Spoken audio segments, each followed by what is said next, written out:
vídeo os explico el futuro. Bueno, hay tres tipos de futuro. Hay el futuro próximo, como voy a tomar el metro, el futuro imperfecto, y en general decimos el futuro como mañana tomaré el autobús. Y el futuro perfecto, que es no lo habrá visto. Bien, empezamos con el futuro próximo. El futuro próximo es ir a más infinitivo. I am going to eat a sandwich. Voy a comer un bocadillo. Are you going to come alone? ¿Vais a venir solos? How is she going to do it? ¿Cómo lo va a hacer? Entonces, bueno, no es muy complicado y muchas veces ya lo hemos visto en clase, entonces no voy a entrar en detalle. Bueno, una cosa sí, la posición de los pronombres, ¿sí? Porque los puedes poner delante o detrás del verbo. Del verbo ir o bien detrás del infinitivo, quiero decir. Por ejemplo, ¿cómo lo va a hacer? How is she going to do it? You could say also, ¿cómo va a hacerlo? ¿Okay? Entonces, como en la frase hay un infinitivo, el pronombre lo puedes poner después en una palabra. ¿Vale? Se lo voy a decir mañana. I'm going to tell it tomorrow. Okay? You could also put I'm going to tell it to her. Se lo voy a decir. You could put it also behind. So, voy a decírselo mañana. In that case, you should put an accent on the I. When do you use ir a más infinitivo, el futuro próximo, to express intentions, plans, decisions, whether in the near future or not? It can be also a little further, but it's more for the oral speech. Written speech, you usually use el futuro imperfecto that we are going to see now. Okay, first I give some examples. Me casaré en Las Vegas. I will marry in Las Vegas. Mi ex nunca más me contactará. My ex will never contact me again. Y después pasaremos por mi casa. Afterwards we will pass by my house. Okay, so how do you form the future tense? It's quite simple. You take the infinitive and you put the ending. Okay, so it's not the stem we're working with, but the infinitive. So hablar más, and then the ending is hablar más hablaré. I will talk. I will say.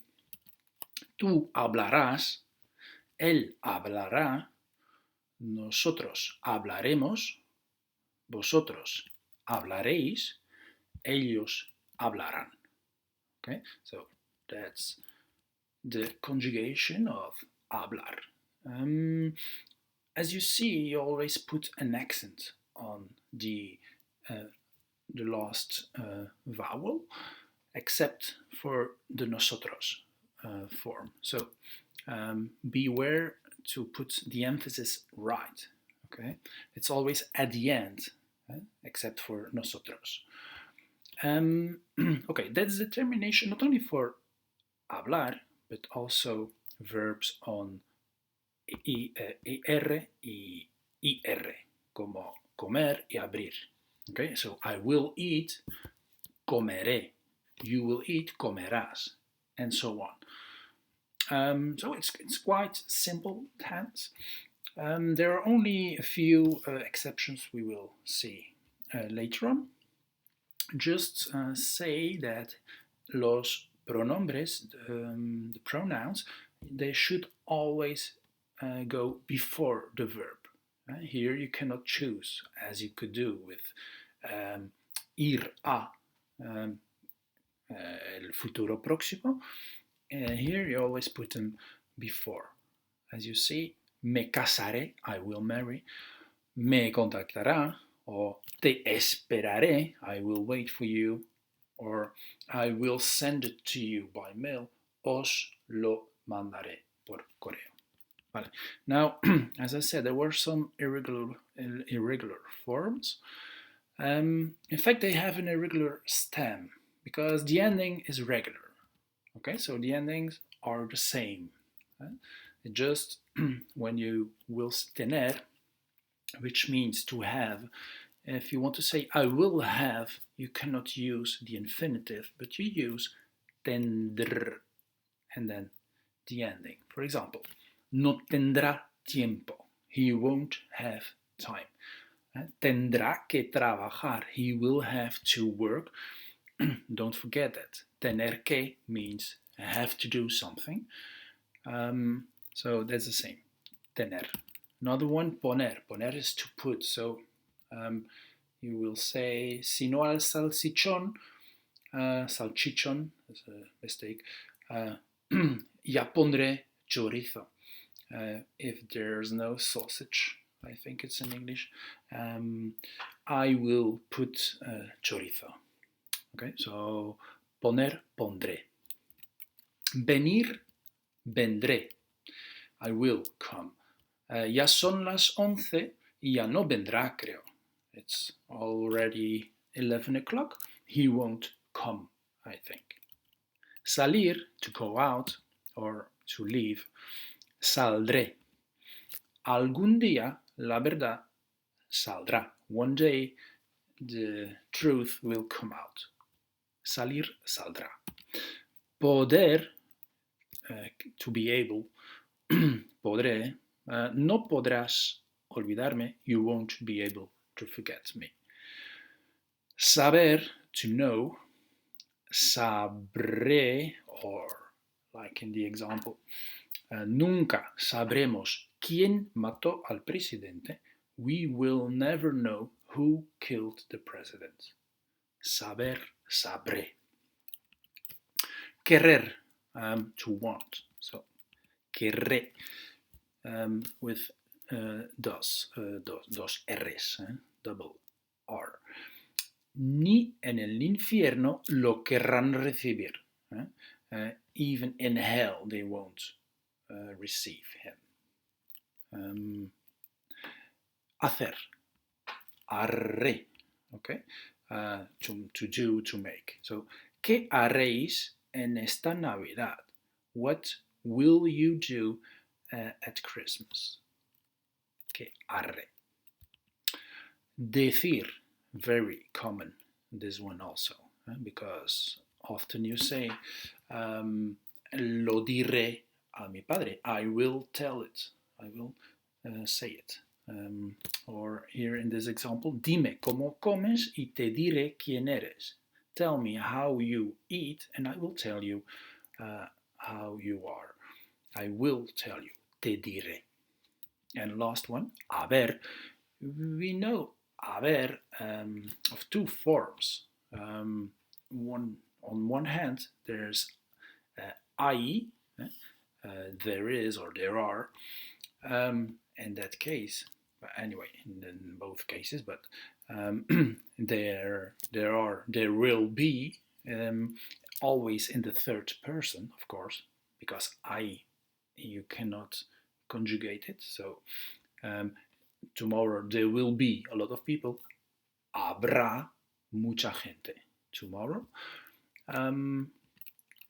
Or in 2100, habrá 11 mil millones, 11 billion people in the world. We will see it later on also, because haber, so it's the form, the infinitive of I, but it's also the auxiliary of el compuesto. Do you remember When you say, for example, he comido, I have eaten, he comido, we will see that you can say also, he will have eaten already.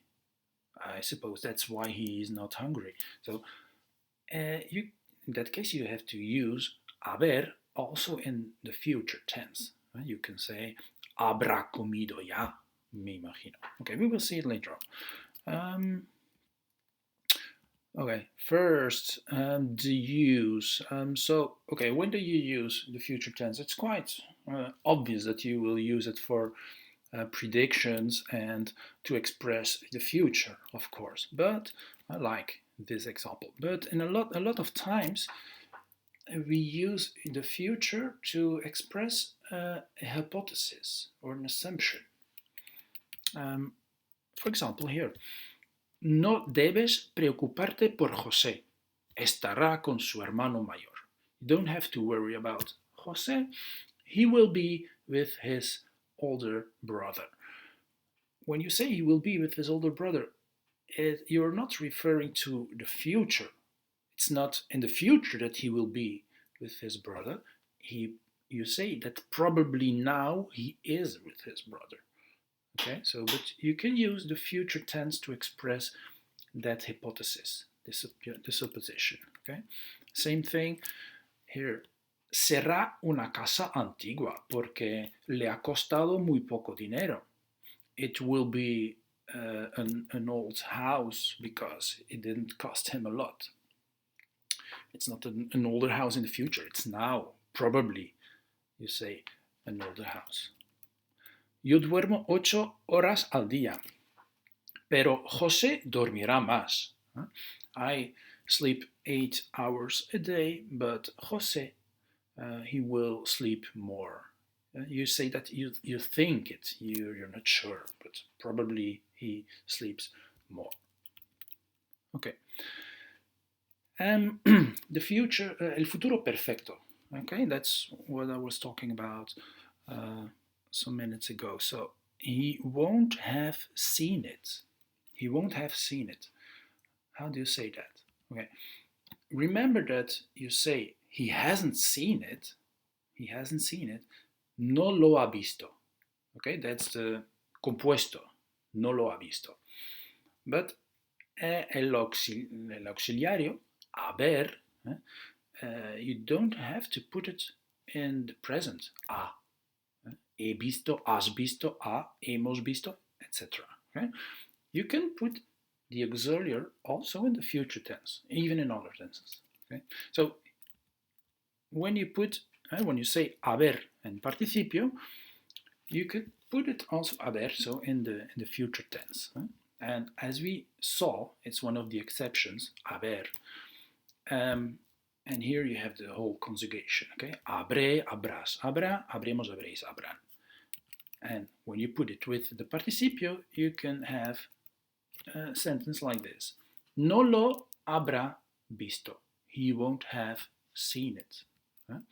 Or, ¿por qué está todo mojado? Why is everything wet? I don't know. Habrá llovido, supongo. It will have rained, or it must have rained, I suppose. Okay? Habrá llovido. It's also kind of supposition here. Ya no me llama. Me habrá olvidado. She or he doesn't call me anymore. He will have forgotten me. And esto no funciona. It doesn't work. Habremos hecho algo mal. We will have done something wrong. Okay, so that are the future tenses.